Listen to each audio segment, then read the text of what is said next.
আহা হা হা, কি সুন্দর কেক, দেখি তো খেতে মন চায়। আসসালামু আলাইকুম, সবাই কেমন আছেন? আশা করি ভালোই আছেন। বর্তমানে কেক মানে হচ্ছে বাঙালির আবেগ।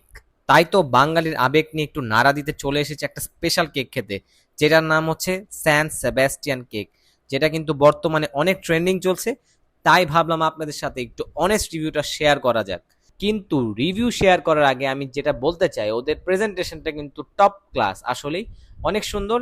কিন্তু প্রাইসিং একটু বেশি। তো দেখতে পাচ্ছেন এখানে অনেকগুলো কেকের ভ্যারিয়েন্ট আছে, যেটা আপনারা চাইলে ট্রাই করতে পারবেন, কিন্তু প্রাইসটা বেশি। আমরা কিন্তু অর্ডার করেছিলাম ওদের স্পেশাল স্যান সেবাস্টিয়ান কেক। জাস্ট ফার্স্ট লুকটা দেখেন, একদম জোস।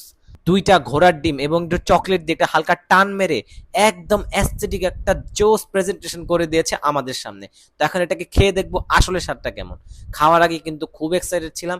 হট চকলেট ঢেলে দিয়ে আস্তে আস্তে একদম মনে হচ্ছিল কেকটা যখন খাবো খুবই টেস্টি হবে। চকলেটটা দেখেন, আপনার আমার ভবিষ্যতের থেকে অনেক উজ্জ্বল লাগছে। আস্তে করে চামচ দিয়ে একটা খোঁচা মেরে যখন কেকটি আমি মুখে দিলাম, খেয়ে আমি ভেবেছিলাম কি না কি খেয়ে ফেলবো। আসলে আমি হতাশ হয়ে গিয়েছিলাম। কেকটি যেরকম দেখতে সেরকম কিন্তু খেতে না। এইটার অন্যতম কারণ হতে পারে আমার ওভার এক্সপেকটেশন, অথবা এদের যে কোয়ালিটিটা আরেকটু মেনটেন করা উচিত ছিল, কারণ কেকের যে ক্রিমিনেসটা আছে সেটা কিন্তু ঠিক মতো পাচ্ছিলাম না। আরেকটি কারণ হতে পারে যে চকলেটের যে কোয়ালিটিটা, সেটা এমন একটা হাই কোয়ালিটি মনে হয়নি, যে কারণে কেকটি আমার তেমন একটা ভালো লাগেনি। তারপরেও আরেকবার সেকেন্ড ট্রাই করে দেখলাম, আমার প্রথমে ভুলও হতে পারে, তাই আবার আমি ট্রাই করে দেখলাম আসলে কেকটি কেমন, তাই চকলেটের সাথে মাখিয়ে আবার খেলাম। খেয়ে আমার যেটা মনে হয়েছে সেম। প্রাইস কিন্তু অনেক বেশি, দেখতেই পাচ্ছেন। আছি এখন ব্রিউ বাড়ির সামনে।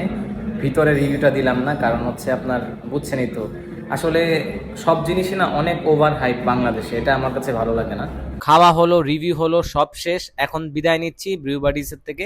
তা আমি আপনাদের থেকে আরো বেটার এক্সপেকটেশন রাখার আশা করি। এটার লোকেশনটা বলে দিচ্ছি, সেটা হচ্ছে ধানমন্ডি 27-এর বাংলাদেশ আই হসপিটালের ঠিক আগের বিল্ডিংটার এখানে। তা আপনারা যে ট্রাই করে দেখতে পারেন, আপনাদের কাছে কেমন লাগলো সেটা আমাকে জানাতে পারেন। আর বেশি বেশি লাইক কমেন্ট শেয়ার করতে পারেন। সবাইকে আল্লাহ হাফেজ।